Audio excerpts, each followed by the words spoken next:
سبيل الدموع سبيل مريح. Maka kita lihat dari sudut sisi syariah. Justru dalam agama ada kemurahan. Namanya babu tarkhis atau bab rukhsah. Justru agama ini tasamu. Ada uzur sholat jamaah, ada uzur sholat Jumat. Kalau ada perkataan semodel itu, kita kaji ulang dari sisi syariah. Kami tidak sholat di dalam masjid berjamaah dalam keadaan pandemi semodel ini bagian dari ibadah mengamalkan ruh sungguh Allah lebih mencintai hambanya yang mengambil kemudahan yang Allah berikan. Ada udur Jum'ah, ada udur jamaah. Salah satunya yang diterangkan oleh para ulama dalam kitab-kitabnya di Fathul Mu'in, I'anatul Thalibin, di Fathul Qorib. Salah satunya adalah ketika ada rasa khawatir, takut, harta benda takut hilang misalkan ini dan itu. Maka kiaskan, begitupun khawatir terhadap penyakit yang tawatur, akhbarnya jelas mutawatir pasti menular, dan akhbar itu akhbar yang tawatur.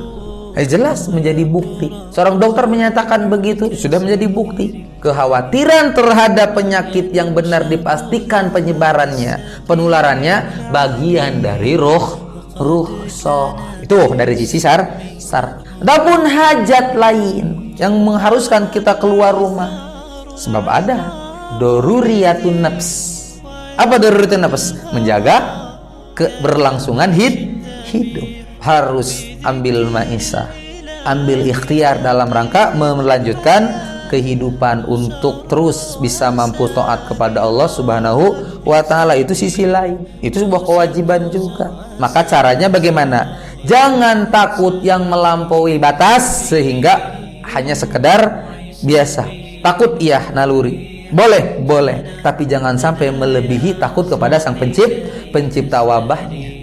Kemudian apa? Ambil sisi lain, ikhtiar, pakai masker misalnya, cuci tangan selalu misalnya, tidak langsung bersentuhan dengan orang-orang banyak, tidak berkumpul di kerumunan yang banyak. Itu kan sisi ikhtiar. Keluar dalam rangka maisha silahkan, sebuah kewajiban.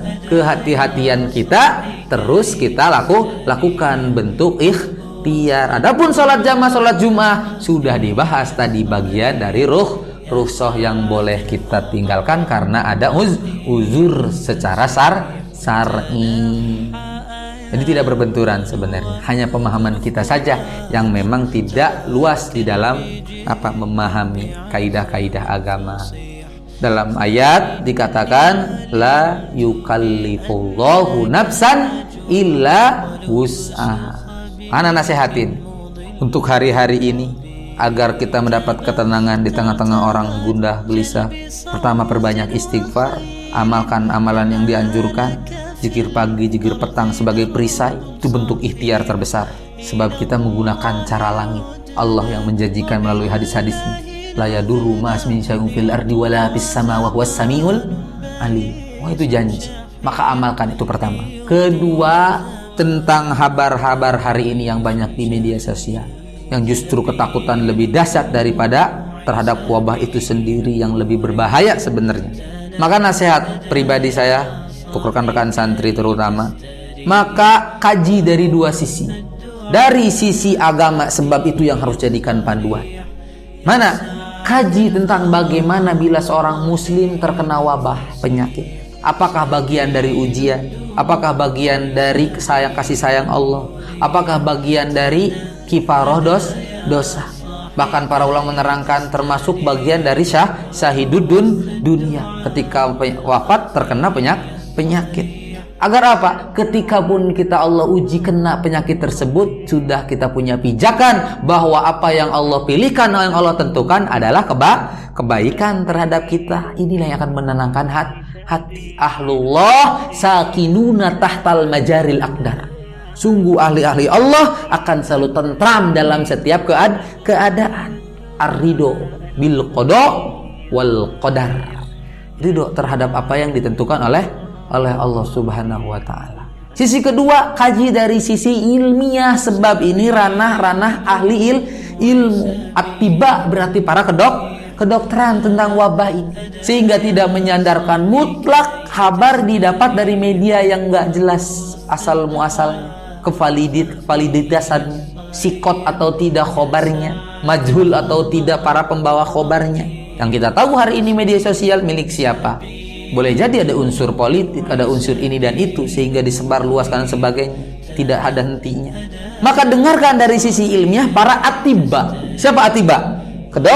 Kedokteran yang bidang di ahli virus, yang bidang di ahli wabah, sehingga benar-benar mendapatkan kabar dari pakarnya, agar kita tahu bagaimana cara menanggulangi, bagaimana cara menyikapi, seberapa bahaya wabah ini. Ketika yang berbicara atiba, kita percaya minimal 2 orang yang solih, yang adil di antara para dokter menerangkan, sudah menjadi hujah kebenaran.